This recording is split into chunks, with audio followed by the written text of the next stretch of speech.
guys, I'm coming to you from the other side of the camera. I'm showing I'm at my kids' soccer practice. They are That's my daughter Samantha. That's Samantha right there.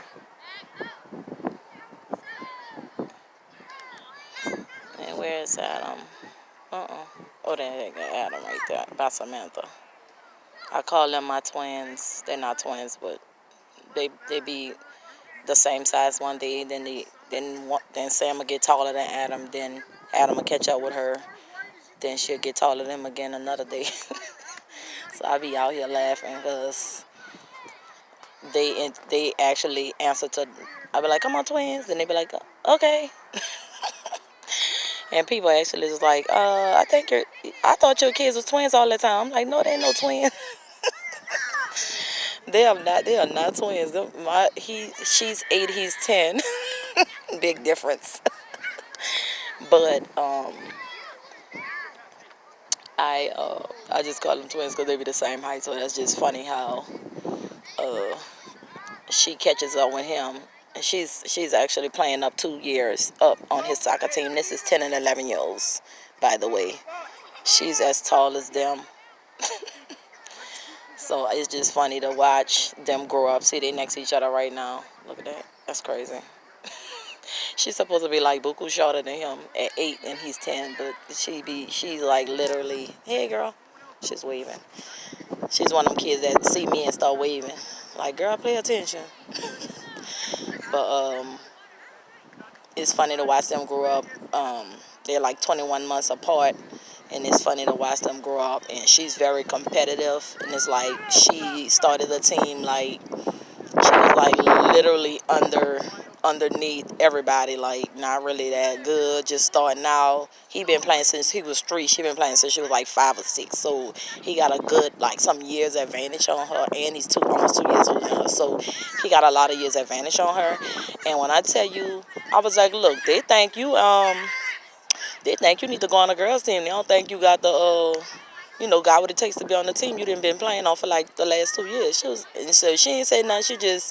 We went through the summer. She come back wild, and I'm like, she went from like the girl they wanted to transfer to the girls team to, that's our secret weapon. I was like, she the secret weapon now. But that's because I know how to motivate my kids. I don't scream at them. I don't fuss at them. I talk to them. And I motivate them in a way where it's not like a stressful motivate. I was like, girl, they said they don't know if you can handle it. You gonna have to show them, girl. And she was just like, And now look, this is my child. These children is 10. This is her.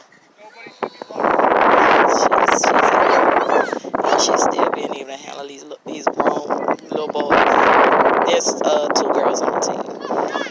The other girl's not here, but it's 2 girls on the team, and they be rolling. But again, my daughter still is 8 years old, and they're all is 10 and 11 years old.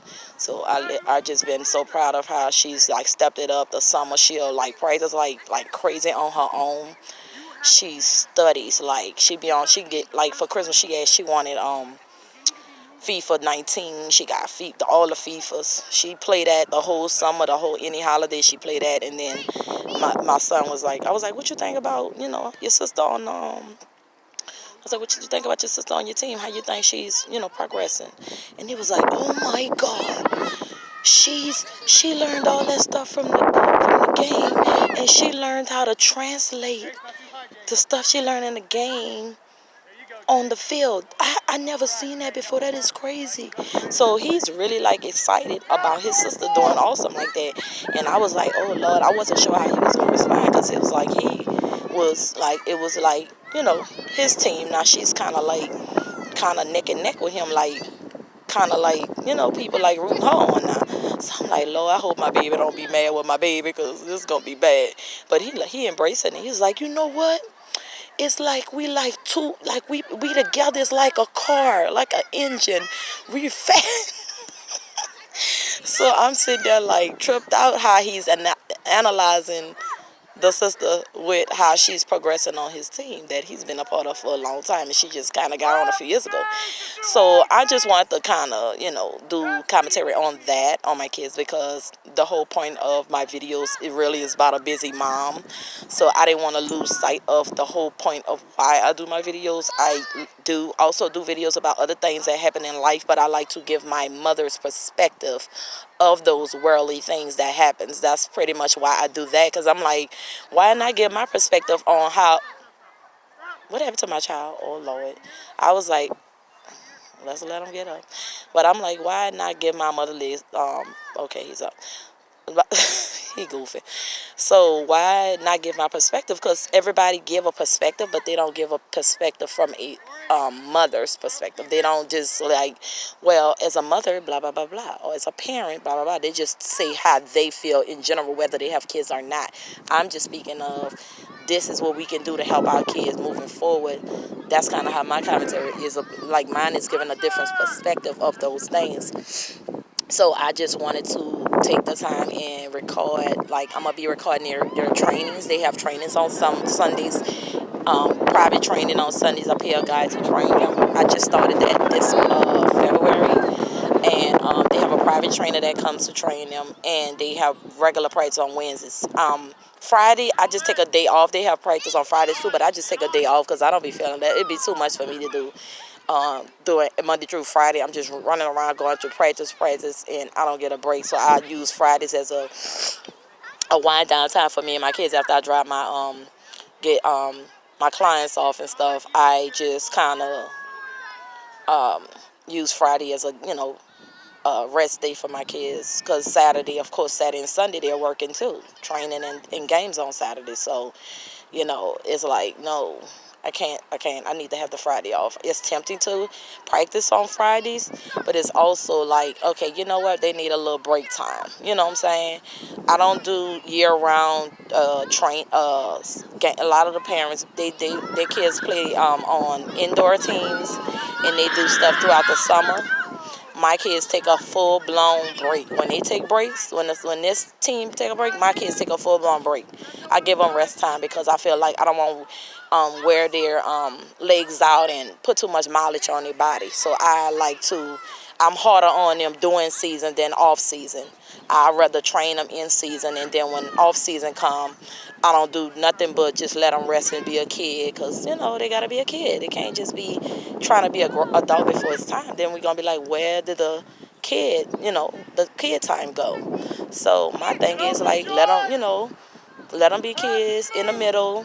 We work, we do school, we study all year round though. I don't play with that schoolwork. We gonna study whatever we left off at with school, whatever they like had issues with during school. I